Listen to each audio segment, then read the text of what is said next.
संदीप जी, तुम्ही सोशल मीडियावर एक पोस्टर टाकला आहे, मराठीचा अपमान केला तर नाही पिटोगे तो भी पिटोगे, याचा नेमका आशय काय समजायचा?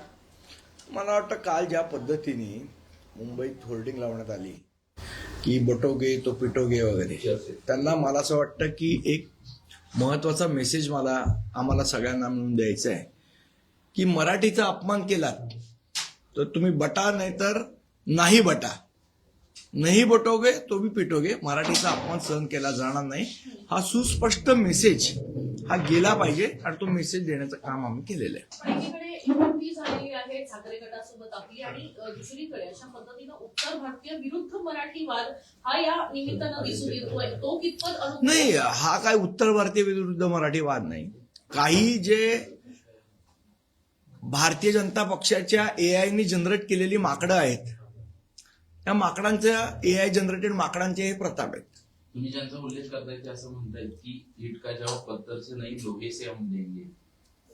द्या ना, बघू ना कुठला लोहा कुठला पत्थर. मी तुम्हाला सांगितलं ना, ही जी मंडळी आहेत होर्डिंग आणि पोस्टर लावणारी, ही भारतीय जनता पक्षाची एआय जनरेट केलेली माकडं आहेत.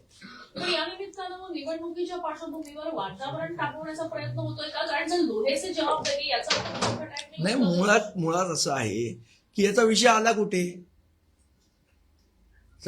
कुठे, जाणीवपूर्वक भारतीय जनता पक्षाला या पद्धतीचं नॅरेटिव्ह तयार करायचं आहे आणि उत्तर भारतीय मतं गोळा करायचे आहेत, त्याच्यासाठी चाललेले हे खेळ आहेत.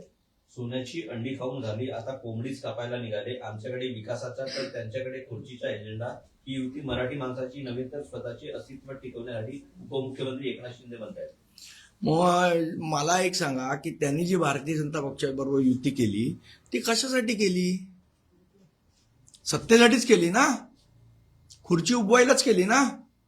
मुख्यमंत्रीपद मिळालं नसतं तर युती केली असती का एकनाथ शिंदेनी? दुसऱ्याकडे जेव्हा एक बोट दाखवत आहे तेव्हा 4 बोट त्यांच्याकडे आहेत, हे त्यांनी लक्षात ठेवलं पाहिजे. अदानी फॅमिलीसाठी महानगरपालिका नाही, हे त्यांनी लक्षात ठेवावं. त्यांनी असंही म्हटलंय की आमची डेव्हलपमेंटची युती आहे आणि त्यांची सेटलमेंटची युती आहे. असं कसली डेव्हलपमेंट केली? मला एक त्या प्रश्नाचं तो उत्तर द्या. 2 पूल आणि 1 रस्ता म्हणजे डेव्हलपमेंट होत नाही. इथे राहणाऱ्या मुंबईकरांचा हॅपीनेस इंडेक्स किती आहे? खरोखर जनता खुश आहे का? मला असं वाटतं जर जनता खुश असेल तर ती प्रगती असते, तो विकास असतो. इथे जनता कुठे खुश आहे? लोकांना नोकऱ्या नाही. एक अटल सेतू बांधलाय पण इथले रस्ते सगळे खड्ड्यात भरलेले आहेत. रोज तर काय उठून मी रोज अटल सेतू वरनं नाही ना जाणार आहे. जे मुंबईचे रस्ते आहेत त्याची काय अवस्था आहे? जागोजागी कचरा पडलेला आहे. कचऱ्यामध्ये 2-2 हजार कोटीचे भ्रष्टाचार केलेले आहेत. याची उत्तरं भारतीय जनता पक्षाला द्यावी लागतील ना. शेवट तुम्ही 20 वर्ष सत्तेत होतात महानगरपालिकेत, भारतीय जनता पक्ष विसरली का? त्यांनी असंही म्हटलंय की गेली 25 वर्ष शिवसेना सत्तेमध्ये होती आणि गेले 25 वर्ष भारतीय जनता पक्ष सत्तेत होती महानगरपालिकेत. पहारेकरी म्हणून स्वतःला म्हणून घेत होते. ते पहारेकरी का झोपा काढत होते का डोळे मिटून हात पुढे करत होते? एकदा उत्तर त्यांनी पण द्यावं. आशिष शेलारांनी देखील काल टीका केली. ते म्हणते ती कालची पत्रकार परिषद होती ती शॉकिंग होती. आवडली की नाही आवडली? सेन्सॉर झाले नाही म्हणतात त्याचं. शेलारांचा प्रॉब्लेम असा आहे, त्यांना सध्या त्यांच्या पक्षात विचारत नाही, त्यामुळे रोज हल्ली त्यांना रामदास आठवले चावलेत. राज ठाकरे यांनी काल म्हटलं होतं की पोरं चोरणारी टोळी सध्या कार्यरत झाली. त्याच्यावर एकनाथ शिंदे असं म्हणतायत की जे स्वतःची पोरं सांभाळू शकत नाही ते महाराष्ट्र काय सांभाळणार? जर सत्तेतलेच लोक गुंडांसारखे चोरायला लागले तर काय करायचं? दुसरीकडे आम आदमी पार्टीनं कुठेतरी तुमची बाजू घेतलेली बघायला मिळत आहे की BMC is not a family business, असं जेव्हा बीजेपीने राज ठाकरे आणि उद्धव ठाकरे यांचा फोटो घेऊन ट्विट केलं होतं, त्याला आम आदमी पार्टीनं रिप्लाय केला आहे. आणि अमित साटमपासून राहुल नार्वेकरांपासून कसे फॅमिली पॉलिटिक्स मध्ये अहो यांचे किती सांगायचे. आता कोण मला वाटतं अमित साटमांचा मेवणा पण आहे ना नगरसेवक, शेलारांचा भाऊ आहे. दरेकरांचा पण भाऊ आहे. अजून यादी निघेल. अगर बात निकलेगी तो बहुत लंबी जाएगी. कोणाचा फॅमिली बिझनेस आहे ते कळेल ना. आणि का अदानीचा फॅमिली बिझनेस करायला महानगरपालिका आहे का? अदानीला धारावी द्या, अदानीला हे द्या, अदानीला ते द्या. मग अदानींच्या फॅमिलीसाठी महानगरपालिका तुम्हाला ताब्यात पाहिजे का? अदानी अंबानींच्या फॅमिलीसाठी हे पण एकदा सांगावं. मतांसाठी आता पलटी मारत आहेत, पण यांची जुने पापे त्यांना धुता येणार नाहीत. मुंबई आणि महाराष्ट्रातही हिंदुत्ववादीच आहे. महाराष्ट्रही हिंदुत्ववादीच आहे. माझी पैदास हिंदुत्ववादी, असं मुख्यमंत्री देवेंद्र फडणवीस. आम्ही काल बघितली व्हिडिओमध्ये. तुम्ही त्यांचे व्हिडिओ पैदास. ट्विट केले, दोघांच्या व्हिडिओ त्यांनी ट्विट केले व्हिडिओ, की काय त्यांच्यातून म्हणायचे अल्लाह हाफिज असं त्याच्यामध्ये उल्लेख आहे. अरे ज्यांची पैदास हिंदुत्ववादी आहे त्यांचे व्हिडिओ आहेत ते. किती छान हिंदुत्ववादी दिसत आहेत त्याच्यात. ते कौतुक वाटलं म्हणून व्हिडिओ ट्विट केले. पण असं काही आणखी व्हिडिओ- मुंबई महानगरपालिकेचा रंग हिरवा करण्याचा प्रयत्न हा करण्यात येतोय असा आरोप जो आहे तो ठाकरेंवर होताना बघायला मिळत आहे. हिरवा रंग आणि ठाकरेंवर आरोप. कोण करतंय हिरवा रंग? यांच्या डोक्याचाच हिरवा रंग भरलाय. कुरेशी, आशिष कुरेशी म्हणजे मुंबईला लागलेली बुरशी आहे.